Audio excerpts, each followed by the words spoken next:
দু জায়গায় দিয়ে যাও তো 50 করে।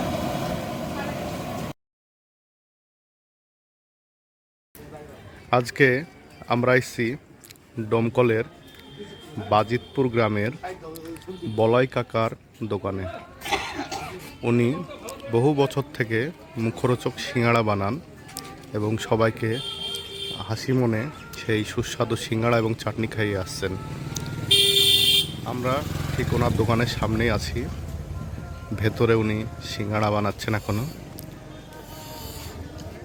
বলাই কাকুকে সাহায্য করছেন আর একজন।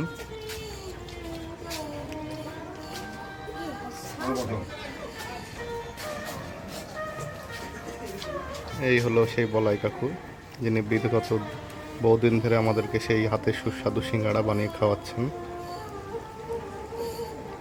উনি সিঙ্গাড়াগুলো প্রথমে আলু ঢুকিয়ে সাজিয়ে এক জায়গায় রেখে দিচ্ছেন এবং একসঙ্গে যখন 30-40টা সিঙ্গাড়া হবে তখন এই কড়াইয়ে এটা ভেজে পাশে এখানে কাগজে ঢাকা দিয়ে রাখছেন। এবং সবচেয়ে অবাক করার ব্যাপার হলো এটা, যেন ওই সিঙ্গাড়া লাইন দিয়ে খেতে হবে। উনি বানানোর সাথে সাথেই সেই সিঙ্গাড়া শেষ। উনি বিকেল প্রায় 4:30-5টা থেকে বসেন এবং সন্ধ্যা 7:30-8টার দিকে ওনার সমস্ত সিঙ্গাড়া শেষ হয়ে যায়।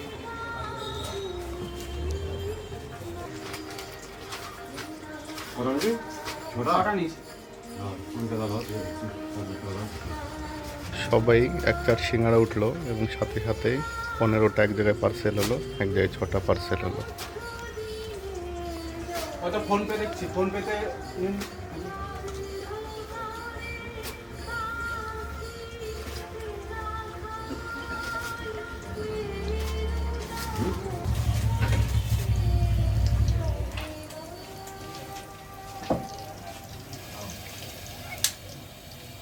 যখন তাহলে দু জায়গায় দিয়ে যাও তো 50 করে।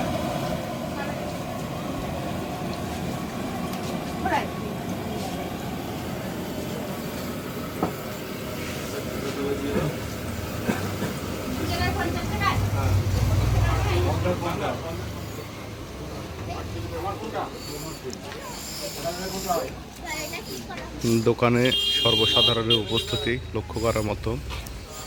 আমরা এখানে উপস্থিত হওয়া 5 মিনিট হয়নি, এখানে অলরেডি লাইনের মতো পরিবেশ তৈরি হয়ে গেছে এবং উনি স্টকে যা আছে তা হয়তো এখন বিক্রি হয়ে যাওয়ার পরে আবার সিঙ্গাড়া ভাজা চলছে, সেটা আবার নেওয়ার জন্য লাইনে আছেন কিছু মানুষ।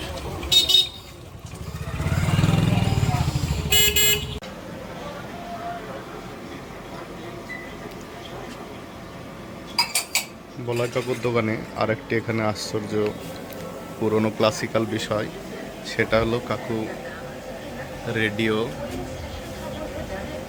রেডিওর সেই পুরনো স্মৃতি আমরা শৈশবে যেটা শুনতাম সেটা এখনও কাকুর দোকানে উপলব্ধ পাবেন। এবং আপনি যখন এখানে বসে সিঙ্গাড়া খাবেন সেই রেডিওর অনুষ্ঠান কিংবা গান সেটা আপনি উপভোগ করতে পারবেন একই সাথে সুন্দর। আমরা এখানে 5 মিনিটের মধ্যে দেখলাম যে একটা পুরোপুরি খালি হয়ে গেল এবং আর একটা এখানে চলছে। আমরা কাকু একটু ফাঁকা হলে কাকুর সাথে কথা বলে জেনে নেব এই দোকানের বিস্তারিত। আচ্ছা কাকু, আপনার এই দোকানটা কত বছর থেকে আছে এখানে? আর এই 25 বছর ধরে আপনি এখানে আছেন, তো এখানে যদি কেউ আসতে চায় ডোমকল থেকে কিংবা বাইরে থেকে, সে কোন দিক দিয়ে আসবে? কুঠি বাস স্ট্যান্ড থেকে এখানে পাশে একটা মন্দির দেখলাম বাজিতপুর গ্রামের। এই মন্দিরটা কি মন্দির হচ্ছে? গ্রহরাজের মন্দিরের পাশে ঠিক বলাই কাকুর দোকান। এখানে আসলে কেউ যদি সিঙ্গাড়া খেতে আসে, কটা থেকে কটা পর্যন্ত সিঙ্গাড়া পাবে তারা? 6টা থেকে 8টা। সন্ধ্যে 6টা থেকে 8টা। কারণ 8টার পরে আসলে আর পাবেন না, কারণ এখানে সিঙ্গাড়া খেতে গেলে লাইন দিয়ে খেতে হবে। এবং কাকুও সীমিত সিঙ্গাড়া বানান এবং শেষ হয়ে গেলে কাকুরা সিঙ্গাড়া থাকে না, তখন অন্য কিছু মিষ্টি দই এসব খেতে পারবেন। কিন্তু সিঙ্গাড়া যদি খেতে চান সেটা আপনাকে আসতে হবে সন্ধ্যা 6টা থেকে 8টার মধ্যেই। এছাড়া আরেকটু জানিয়ে রাখি আপনাদের, কাকু কিন্তু সেই বিখ্যাত লবঙ্গ লতিকা বানান, যেটা সবাই যখন অনেকবার বলার পরে যদি কাকু ইচ্ছে হয় তবেই বানান, এবং সেটা বানানোর সাথে সাথেই কিন্তু বিক্রি হয়ে যায়। সেজন্য সেটা পাওয়া এখন দুষ্কর ব্যাপার। এবার কাকু যদি বানায় আমরাও আসবো খেতে, এবং ভবিষ্যতে যেদিন হবে সেদিন জানানোর চেষ্টা করব আপনাদের। যদি আপনাদের ভালো লাগে আপনারা অবশ্যই দোকানে আসবেন এবং সিঙ্গাড়াটা অবশ্যই খেয়ে দেখবেন।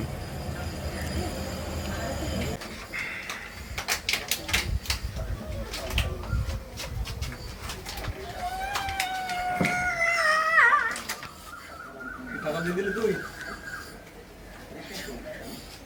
টাকা দেখাতে হবে নাকি? বিনা পয়সা দেবে না কিন্তু লোকে ভাবে বিনা পয়সা দিবে, টাকাও দেখাতে হবে। 2,000 years later. এখানে পাইলট দাও বক্তব্য হলো, আসলাম যখন খালি হাতে যাব, তাই পাইলট দাও 8টা সিঙ্গাড়া কাকুর কাছ থেকে নিতে ইচ্ছে করলেন। আবিদ বলছে আমার ভিডিও করো, আবিদেরও ভিডিও চলছে একটু, তাই সঙ্গে দুষ্টু। আমাদের পাইলট দার 8টা অর্ডার হলো, এই সেই দোকানটা। আমাদের আসা প্রায় 20 থেকে 30 মিনিট হয়ে গেল ভিডিওটা বানাতে বানাতে। এই সেই দোকান।